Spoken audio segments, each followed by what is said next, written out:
Alors, voilà, aujourd'hui on va corriger la recherche qui était à faire sur le conditionnel.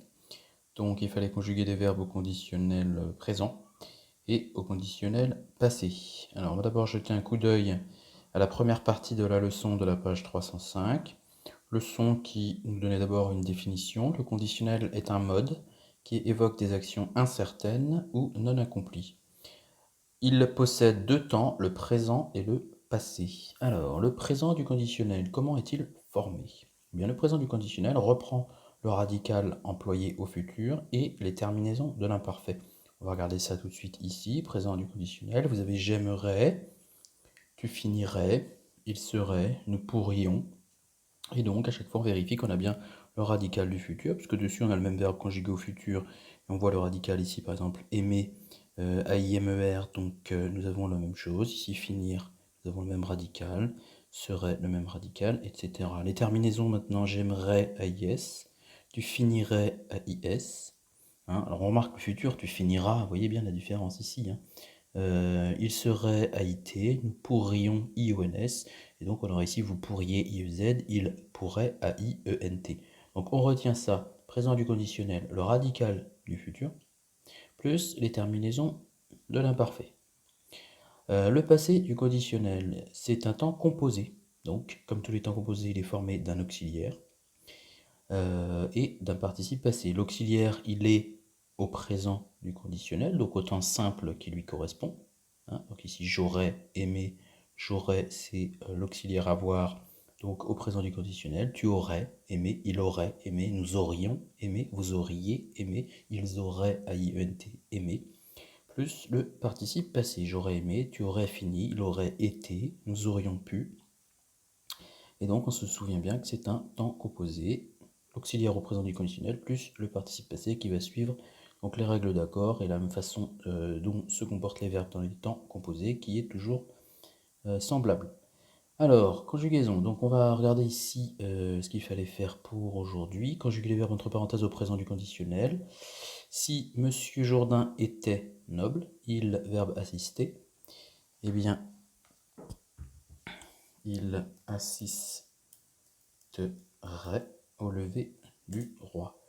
Alors comment on a conjugué ça? Eh bien, on a bien pris ici le radical du futur. Hein. Au futur, ce serait il assistera. Hein. C'est certain, Monsieur Jourdain étant noble, il assistera. Ce serait le futur. Mais ici, ça exprime une action qui n'est pas certaine, comme celle du futur, qui est imaginée, imaginaire. Il assisterait, donc terminaison de l'imparfait, il assisterait au lever du roi. Vous remarquez que la condition ici que j'ai placée en début de phrase, elle est exprimée à l'imparfait, si il était. Hein. On dit habituellement, les si n'aiment pas les ré, puisque derrière le si, on ne va pas mettre directement le conditionnel, il va arriver après. Hein, on utilise ici l'imparfait. Si Monsieur Jourdain était noble, il assisterait au lever du roi. Il participerait à des bals somptueux. Donc, terminaison de l'imparfait. A été et le radical du futur. Il aurait, donc, il aurait, verbe avoir, a été, de manière des gens de qualité. Verbe être, il serait admiré des marquises. Et nous, alors ici il manque un pronom, il y avait un pronom devant. Hein. Nous l'appellerions, mon gentilhomme. On va remarquer ici que le radical du futur, c'est bien celui-là, c'est appelé, enfin c'est appel avec ici deux L, parce que sinon on n'aurait pas le son qui convient. Hein. On sait que les deux L vont donner le son E à ce E qui est là, donc nous l'appellerions mon gentilhomme, et la terminaison c'est bien celle de l'imparfait. Deuxième phrase, si nous étions riches, on voit que ça fonctionne comme celle-ci, c'est-à-dire qu'on a une condition qui est exprimée ici à l'imparfait, si nous étions. Et donc ensuite, on a une somme de verbes qui vont exprimer des faits imaginaires, imaginés.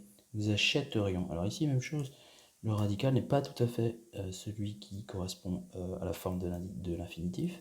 Nous achèterions, puisque j'ajoute un accent grave sur le E ici, pour avoir le son qui convient, sur le E qui est là. Nous achèterions, avec la terminaison de l'imparfait, une somptueuse villa. Nous voyagerions Alors j'aurais pu garder le verbe tel qu'il était écrit ici, puisque vous voyez que le radical, pour le coup, c'est l'infinitif. Radical du futur, et donc qui est utilisé au conditionnel. Nous voyagerions dans le monde entier, nous serions invités chez des célébrités, nous devenir. Alors, ici le verbe, la base va, le radical va, nous deviendrions légèrement être modifié, nous deviendrions, ici, nous-mêmes célèbres. Nous deviendrions nous-mêmes célèbres. Donc ici on voit bien que c'est une exprime un fait qui est tout à fait incertain. D'accord. Nous deviendrions célèbres. Je, verbe vouloir, je voudrais, AIS, terminaison de l'imparfait, AIS. Radical du futur, je voudrais de croissance s'il vous plaît. J'aimerais que vous parliez moins fort. Eh bien ici, quelle est la valeur? Ce n'est pas un fait incertain. Hein. C'est une demande polie. En effet, on utilise le conditionnel pour souligner l'aspect poli de la demande. Si je dis je veux de croissance, c'est moins poli, bien sûr, que si je dis je voudrais. J'aimerais que vous parliez moins fort, c'est la même chose. Elle m'a dit qu'il, verbe venir, elle m'a dit qu'il viendrait la semaine suivante. Je pensais que tu, verbe être, au conditionnel, donc que tu serais là à l'heure. Elle m'a dit qu'il viendrait la semaine suivante. Donc oui, effectivement, ici, c'est une action qui n'est pas tout à fait certaine. Et je pensais que tu serais là à l'heure. Alors ici, avec je pensais, on est dans un contexte passé. Hein. Si je dis, par exemple, tu seras à l'heure, c'est du futur. Hein. Mais on ne dira pas ici, je pensais que tu seras à l'heure. Ça ne fonctionne pas. Pourquoi? Parce qu'on est dans un contexte passé et qu'on rapporte des paroles. Donc je pensais que tu serais là à l'heure. C'est ce qu'on appelle le futur dans le passé, dans le cas de paroles rapportées. Bon, on va essayer de retenir que là, il fallait employer le conditionnel, puisque on rapporte des paroles. Par exemple, tu seras à l'heure, et si je rapporte les paroles, je disais que tu serais à l'heure. Voyez? Donc on a besoin d'un conditionnel ici.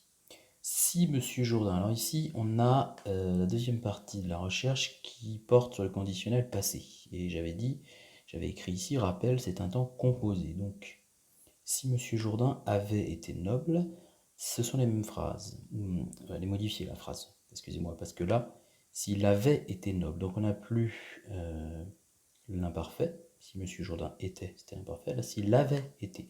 Donc on est dans une action qui n'est plus du tout possible, hein, qui appartient à un passé dont on ne peut plus du tout changer maintenant. Hein. Donc si Monsieur Jourdain avait été, donc on est tout à fait dans l'imaginaire. On a un plus que parfait ici. Eh bien on va utiliser le passé du conditionnel. Ensuite, il aurait assisté au lever du roi. Il aurait participé, ici j'ai besoin d'un participe, hein. Il aurait participé à des bals somptueux. Il aurait eu des manières des gens de qualité. Et alors verbe être, il aurait été admiré. Il aurait été admiré des marquises. Et nous, en verbe appeler, nous l'aurions appelé, ici un seul L, hein, on entend bien le son E, nous l'aurions appelé mon gentilhomme. D'accord, donc ici, dans un contexte passé, le passé du conditionnel sert à évoquer des faits imaginaires. D'accord, deuxième exemple, verbe aimer, on nous demande le passé du conditionnel. Donc aimer, il va falloir que je mette J apostrophe, j'aurais aimé être célèbre, qui cette fois est l'expression d'un regret. J'aurais aimé être célèbre. Voilà. Donc, voilà pour la correction de cette recherche. Essentiel d'abord de bien maîtriser la formation hein, des deux temps du conditionnel ici. Ensuite, on reviendra sur les valeurs. Mais dans un premier temps, c'est la formation des verbes pour les écrire correctement qui est le plus important. On reviendra sur les valeurs après. Voilà. Alors, ce que je vous propose à la suite de la correction de cette recherche, c'est d'aller prendre la leçon que j'ai postée sur Pronote.